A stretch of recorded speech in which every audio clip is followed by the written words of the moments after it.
ठीक बात है। लेकिन स्वामी जी जब शरीर से बहुत ज्यादा पसीना निकलने लगे तो वापस तो शरीर में सोडियम, पोटेशियम, कैल्शियम और साथ साथ मैग्नीशियम की का बैलेंस भी बिगड़ता है। स्वामी जी फिर अचानक से हीट क्रैम्प्स यानी कि मांसपेशियों में ऐंठन का आना, पेट, बाजू या शरीर के बीच वाले हिस्से में खिंचाव और क्रैम्प से बचने के लिए फिर क्या करने की जरूरत है? एक दिन हमने इलेक्ट्रोलाइट्स पर खूब अच्छी लंबी चर्चा की, लेकिन उसे फिर से रिवीजन करने की जरूरत है स्वामी जी, क्योंकि जब तक गर्मियां हैं तब तक पसीने का रेला तो बहता रहेगा। तीन बातें और है। हमारा भी बह रहा एक है। तो गर्मी और फिर अब उमस और फिर अब थोड़ी थोड़ी बरसात होती है तो वात और कफ रोग बढ़ जाता है। तो वात बढ़ने से नस नाड़ियों में ऐंठन बढ़ती है और यहाँ तक कि हाथ पैरों की अंगुलियां हड्डियां टेढ़ी मेढ़ी तक हो जाती है। कल एक बहन मिली, सॉफ्टवेयर इंजीनियर थी, लखनऊ से आई हुई, बोले जी 3400 तो आर फैक्टर हो गया है और एक एक शरीर का रोम रोम दर्द कर रहा है, माने रग रग में दर्द है इतना। एक तो वात रोग बढ़ जाते हैं इस समय। तो मंडूकासन, योग मुद्रासन, वक्रासन ऐसे करो और अर्धमत्स्येंद्रासन। तो वात रोग ना बढ़े इसके लिए एलोवेरा, गिलोय, पारिजात, निर्गुंडी या सहजन। एलोवेरा को घृत कुमारी कहा है, माने कोमार्य देता है। जो एलोवेरा पिएगा उसका कोमार्य ढलेगा नहीं, 100 साल तक जवान रहेगा। अमृता को अमृता इसलिए कहते हैं कि वो मरने नहीं देती, अर्थात मृत संजीवनी का काम करती है। मरे हुए आदमी में भी प्राण फूंक देती है, इसलिए कहते हैं अमृता।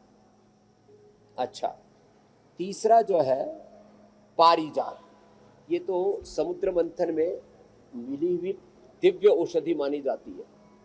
इसके द्वारा तो पूरे शरीर की ऐंठन, जकड़न, RA, CRP, ANA, AVN, HLV 27 सब नस नाड़ियों की बीमारियां, नाड़ीगत वात, अस्थिगत वात, सारे शरीर में किसी भी प्रकार का, प्राचीन शास्त्रों में 80 प्रकार का और आधुनिक अब कुछ नए उपद्रव भी पैदा हो गए वात के, तो शताधिक प्रकार का वात दूर हो जाता है पारिजात से।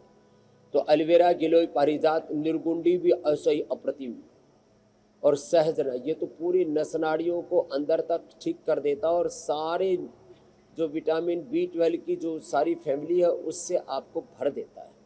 तो एक तो मंडूकासन, अर्धमत्स्येंद्रासन, वक्रासन से लेकर के गोमुखासन तक, और फिर लेट करके, चलो बच्चों लेट जाओ, पीछे पैर कर लो, इधर सिर कर लो, और पवन मुक्तासन, उत्तान पादासन ये सब करो। तो एक तो अब तेज गर्मी और उमस के बीच में ये होती हुई बरसात, इससे वात रोग बढ़ता है, नस नाड़ियों की दिक्कतें बढ़ती है।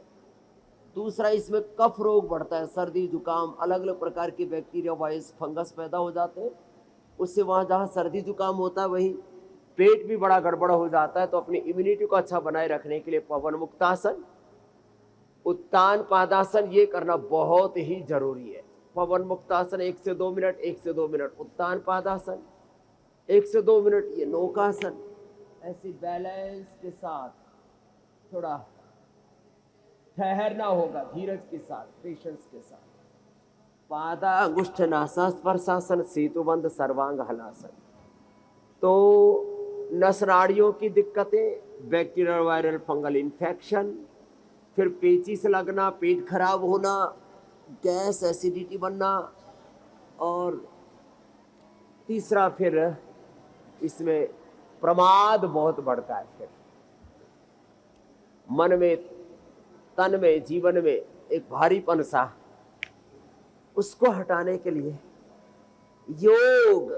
योग में व्यायाम, आसन, प्राणायाम, ध्यान, ये छोटे छोटे उपाय है ना, ये जीवन को समस्त रोगों से, दुखों से, सब तकलीफों से, अलग अलग प्रकार के challenges, physical, mental, emotional challenges हर एक की लाइफ में, उन सारे चैलेंजेस से उभारने के लिए योग तो एक संजीवनी का काम करता है।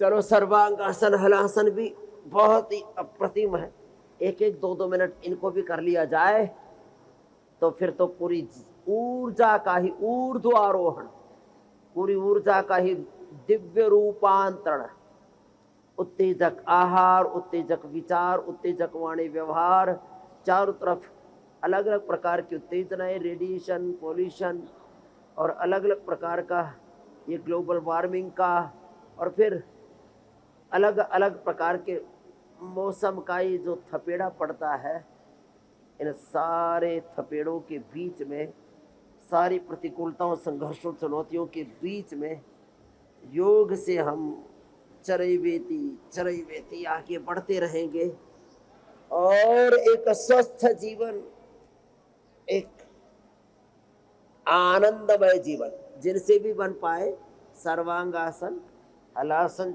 ऐसे पूरा करना है।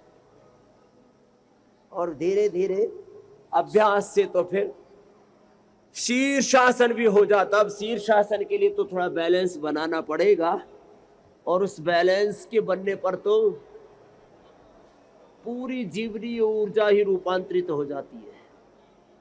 ये दीर्घायुष्य के लिए, लॉन्जिविटी के लिए, इम्यूनिटी के लिए, हेल्दी एजिंग के लिए और जीवनीय ऊर्जा के रूपांतरण के लिए, एंटी ग्रेविटी पूरी एनर्जी, एंटी ग्रेविटी एक्सरसाइज, ये जीवनीय ऊर्जा के अधोगामी होने से हमें बचाता है और जीवनीय ऊर्जा को ऊर्ध्वगामी बनाता है। स्वामी जी, बेटी आपसे बेटियां कर रहे हैं। मुलाकात का, चलो एक बार उनके लिए तालियां बजा दो, जो नहीं कर पा रहे वो भी आगे कर लेंगे। बिल्कुल, प्रैक्टिस से क्या नहीं होगा। योगी बनेंगे, रोगी नहीं। क्या बनना है बोलो? योगी, निरोगी, उपयोगी, एक दूसरे का सहयोगी, उद्योगी, क्या बात। कर्मयोगी। हाँ, ऐसे बात।